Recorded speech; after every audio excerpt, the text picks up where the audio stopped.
உலக அளவில் மக்கள் அதிகமாக சாப்பிடும் இறைச்சி எந்த இறைச்சி அப்படின்ற தகவலை தான் நாம இன்னைக்கு இந்த பதிவுல பார்க்க போறோம். அதாவது உலகத்தில் இருக்கக்கூடிய மக்கள் எந்த இறைச்சி உணவை அதிகமா எடுத்துக்கிறாங்க அப்படின்ற தகவலை தான் முழுமையா பார்க்க போறோம். பார்க்க போறதுக்கு முன்னாடி நம்ம சேனல்ல ஃபர்ஸ்ட் தான் பாக்குறீங்க சொன்னா சப்ஸ்கிரைப் பண்ணி வச்சுக்கோங்க. அப்பதான் நாம போடக்கூடிய அற்புதமான அதிசயமான தகவலை உங்களுக்கு தெரிஞ்சுட்டே இருக்கும். அதை பார்த்து நீங்க பயன்பெற முடியும். வாங்கி இப்ப நம்ம வீடியோக்குள்ள போலாம்.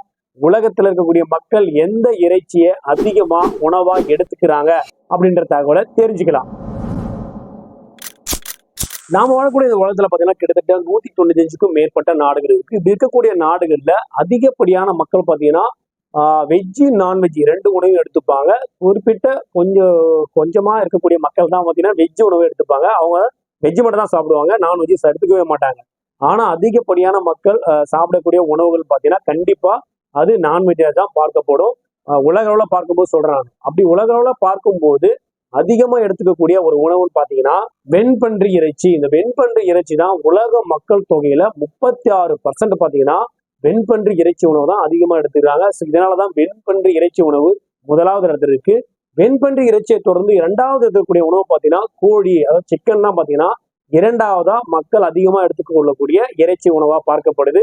33% பாத்தீங்கன்னா மக்கள் வந்து பாத்தீங்கன்னா இந்த இறைச்சியை வந்து கோழி இறைச்சி தான் உணவா எடுத்துக்கிறாங்க. அதெல்லாம் வெண்பன்றி தான் முதலாவது இடத்துல இருக்கு. கோழி அதுக்கு அடுத்தபடியா இரண்டாவது இடத்துல இருக்கு. மூன்றாவது இருக்கக்கூடிய உணவு தான் மாட்டு இறைச்சியா பார்க்கப்படுது. 30% மக்கள் வந்து பாத்தீங்கன்னா மாட்டு இறைச்சியை உணவா எடுத்துக்கிறாங்க. அதனால மாட்டு இறைச்சி மூன்றாவது இருக்கு.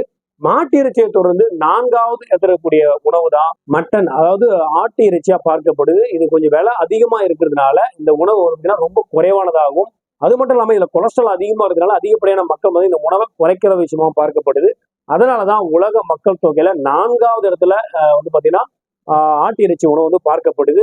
ஆட்டு இறைச்சி உணவுக்கு அடுத்தபடியா 5வது இடத்துல இருக்கக்கூடிய இறைச்சி தான் மீன், அதாவது பாத்தீங்கன்னா மீன் கடல் சார்ந்த உணவா கடல் சார்ந்த அனைத்து விஷயங்களும் 5வது இடத்துல தான் வந்து பிடிக்குது. அதிக ஊட்டச்சத்துக்களும் ஒமேகா அப்படின்னு சொல்லக்கூடிய எல்லா உணவு விட்டமின்ஸும் வந்து பாத்தீங்கன்னா அதிகமா இருக்கக்கூடிய உணவான மீன் வந்து பாத்தீங்கன்னா 5வது இடத்துல தான் இருக்கு.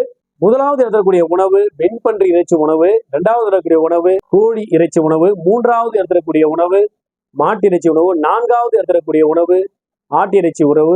உலகத்தில் இருக்கக்கூடிய மக்கள் எந்த உணவை அதிகமா எடுத்துக்கிறாங்க இறைச்சி உணவு அப்படின்ற தகவல் கண்டிப்பா உங்களுக்கு எல்லாருக்கும் பிடிச்சிருக்கும் நினைக்கிறேன். லைக் பண்ண பிரஸ் பண்ணி விட்டுருங்க. அதே போல ஃபர்ஸ்ட் நம்ம சேனல் பாக்குறீங்கன்னா சப்ஸ்கிரைப் வச்சுக்கோங்க. அப்பதான் நாம போடக்கூடிய அற்புதமான அதிசயமான தகவல் உங்களுக்கு தெரிஞ்சுட்டே இருக்கும். அதை பார்த்து நீங்க பயன்பட முடியும். மேலும் நீங்க பண்ற ஒவ்வொரு சப்ஸ்கிரைபுக்கும் உங்கள் சார்பாக ஒவ்வொரு மரக்கன்றுகளை பேசி நினைச்சுக்கிறோம். மீண்டும் நல்ல பதிவோடும் நல்ல தகவலோடும் உங்களை சந்திக்கிறேன். நன்றி, வணக்கம்.